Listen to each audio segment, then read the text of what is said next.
First work with the brands, I would say we got to do something that's going to get us some buzz, some news. We've toned it down some. Pie in the face. I don't know. The pie in the face. Abe Lincoln.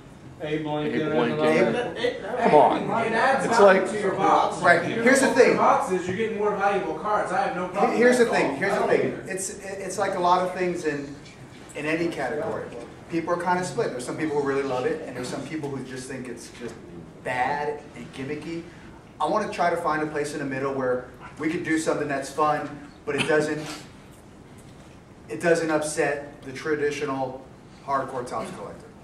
And really, what is it that makes you upset about that? For example, have you ever pulled a pie in the face card? No. Okay, so it's not because you pulled it and you're But disappointed. I have pulled those goofy looking sketch cards. Well, if you read those, yeah. what it is a chance for you to submit it. I mean, it's not a gimmick. It's a blank card. That's not considered a card in the pack. It's an additional value, No. potentially. So your artist. Oh, an artist sketch card? No, yeah, it's sketch card. You sketch a card, yeah, so that you can submit back to Topps, and that's been very well received. We have kids that are little young artists that are now submitting their artwork in the hopes that they have some kind of fame or can show off their artwork. So that's really a kid's element into the product based on a certain part of our consumer that loves that aspect. In no means is it to take away from the product, it is to add value in another element. So if you're not offended by that, we didn't think we'd offend anybody by that, it's not really a gimmick.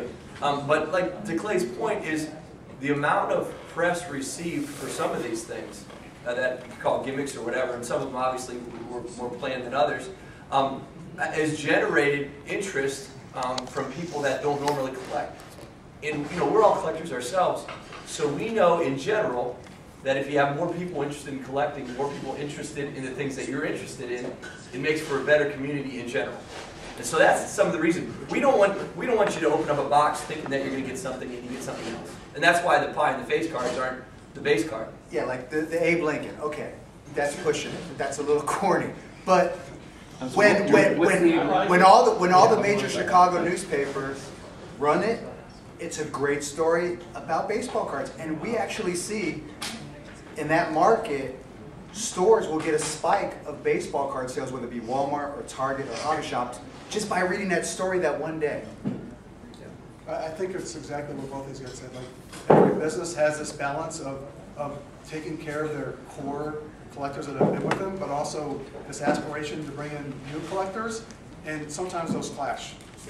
And that's a perfect example. And our hope is that the purists, I don't use this in a derogatory way, sort of, excuse us and understand the big picture of what we're trying to do, which is to bring in more collectors, which we all benefit. I do think, and me and Clay have had discussions on this, and sometimes I'll beat him up and say, like, enough is enough, and sometimes Clay will say, so we're cognizant of it.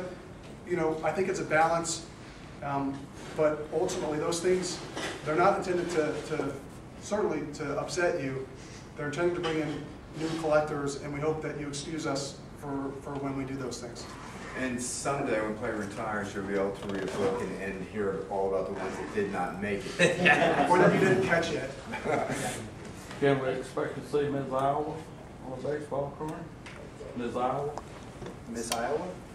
Don't give him any ideas. Where the pitcher called her out. What do you got for me? She threw out the first pitch. Yeah. The picture that took Strasburg's place in the game said that the fans came to see Strasburg. That's like coming to see Ms. America, Ms. World, and they got to see Ms. Iowa. Would you guys like to see Miss Iowa or Miss World? So we'll put a tiara on us. But one thing is, we're by general a conservative company. I mean, we've been in business since the 1930s, and one of the things that is a strength, it's sometimes a weakness, but mostly a strength because we've survived the difficult times that we were talking about, is that we're a conservative company in nature. So it's not like we're putting obscenities on bat knobs or anything like that. We're actually coming up with creative ways. Not a lot of publicity though. Again, we try not to cross lines of definition. They're still in business. The best thing right now is that what's happening with Strasburg, we don't need any gimmicks. And that's the best that we can hope for. You're going to hit that again with Harper, probably. Just for curiosity, who would prefer, who likes the George Bush gimmicky type cards? Raise your hand. Who likes what? The George Bush type. Whether it's George Bush and Mickey Mantle or Abe Notes versus baseball notes. And who would be more of a purist and say, you know, just stick to the basics? Yeah, it's a pretty good split. Yeah.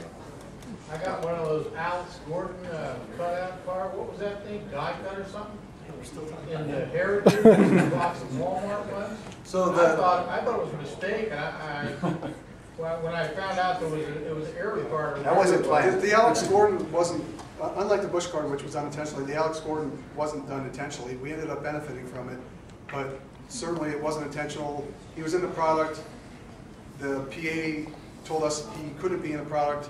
We attempted to pull him from the product, and I can tell you generally we attempted to pull him from the product because the PA was all over us. And it turned out that some of them, unfortunately, weren't pulled at the end, and they ended up in the marketplace. That was not done intentionally. The Bush card was done intentionally. Any other questions?